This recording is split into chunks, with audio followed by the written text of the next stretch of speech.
नमस्ते प्रणाम। मैं खेसारी लाल यादव और मैं 26 तारीख को यानी 26 दिसंबर को आ रहा हूँ आप सबसे मिलने। एक रोड शो है मेरा बेतिया में, पश्चिमी चंपारण बेतिया में। मेयर प्रत्याशी सुरभि भाई पति राहुल कुमार जी के चुनाव प्रचार में। तो आप आइए, 26 तारीख को मैं आप सबसे मिलने आ रहा हूँ बेतिया में, पश्चिमी चंपारण। Thank you. हेलो, नमस्ते, प्रणाम। मैं हूँ पूनम दुबे।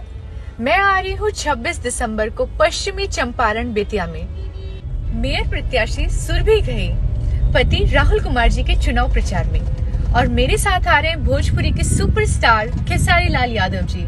तो आप भी आना मत भूलिएगा और उनको अपना ढेर सारा प्यार आशीर्वाद दीजिए। Event organize by Rajiv Sharma. Thank you so much. यही रोड शो का बात हो रहा है खेसारी लाल यादव और पूनम दुबे जी का। ठीक है दोस्तों, आप भी आइए, हम खुद जा रहे हैं और लाइव दिखाएंगे आप सभी दोस्तों को। चैनल को सब्सक्राइब कर रखिए।